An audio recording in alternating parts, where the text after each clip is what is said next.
the state of Israel is almost seen as a pariah state in that neighborhood, and that the only friend they have, real friend if you may, is the United States of America. Hello everyone, welcome to Reading Dispatches on YouTube and Reading the Spy on TikTok, the only place where you get world politics, war stories and spy secrets all wrapped in one hot cup of intelligence. If this is your first time here, don't worry, you're just on time for the show. Let's dive deep into the beef of all beefs, Iran vs Israel, a conflict that started before I was born, before you were born, and at this rate might even outlive us all. Let's go back in time, not just to 1979.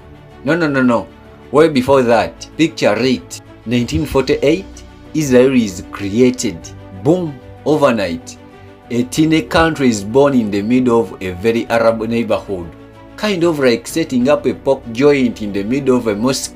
Awkward, right? The Arab countries, including Iran, weren't feeling it at all.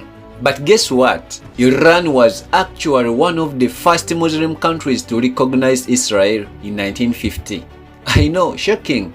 At that time, Iran was under the Shah, a Western-friendly king who liked suits more than turbans and preferred tea with the British instead of revolution with his people. Fast forward to 1979, and Iran said, enough of that Western sugar.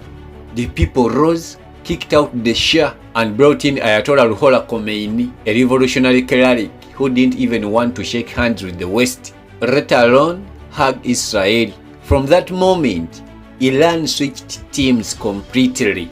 Israel went from distant friend to number one enemy, like a soap opera where your ex becomes your arch nemesis. Now why the hate? Iran's new government saw Israel as an occupying force in Muslim land, especially in Palestine. Iran also wanted to become the big brother of the Middle East, and to do that, they had to challenge Israel and of course their sugar daddy, the United States of America. So for the next 40 years and plus years, it's been war by proxy, meaning they don't fight directly. Most of the time they use others to do the punching. Hezbollah in Lebanon, sponsored by Iran. Hamas in Gaza, supported by Iran. Cyber attacks, you can talk about spying, nuclear threats. Yeah, both sides have been playing 4D chess with real lives on the board. Israel, on the other hand, isn't just sitting back like a bored security guard. No. Israel has been assassinating Iranian scientists, bombing Iranian weapons convoys, hacking nuclear facilities, basically saying, you try, we spy. And let's not forget, Israel is rumored to have nuclear weapons. But like that rich uncle who doesn't want to tell you how much he earns, they have never confirmed or denied it. Classic mysterious behavior.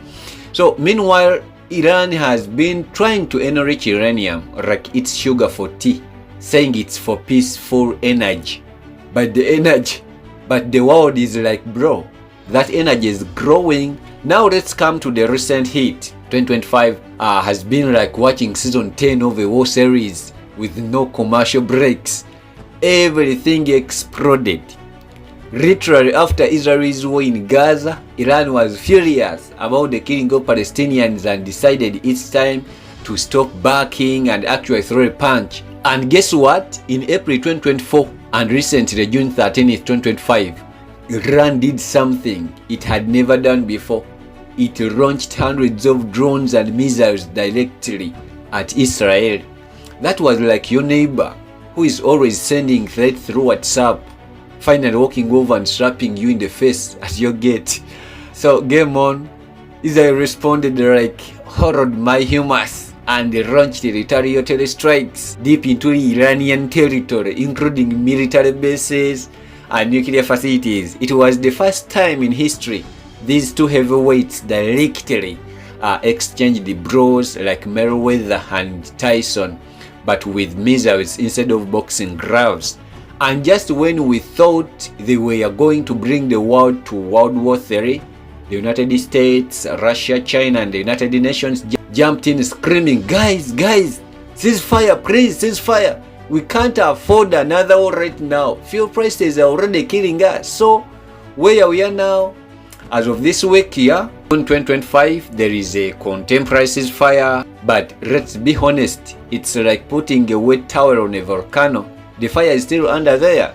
Iran still supports armed groups around Israel. Israel is still flying drones over Syria and Lebanon. And just days ago, Israel bombed a weapons facility in Iraq, allegedly used by Iranian-backed groups. Iran, on the other hand, is building alliances with Russia, Syria, China, and basically saying, if you go down, we go down with the squad. Meanwhile, both countries are arming themselves to the teeth, like that one couple that always says they have broken up but they're still sharing a Netflix password. So he's winning. Honestly, no one. It's like two people in a boxing ring, eh? Bleeding, exhausted, but too proud to sit down. The people of both countries suffer, especially in Palestine, Syria, Lebanon, and Israel's border areas. But here is the twist. Despite all this conflict, there are ordinary Iranians and Israelis who secretly admire each other's music, movies, food, and even fashion. It just shows wars are fought by governments, not always by people.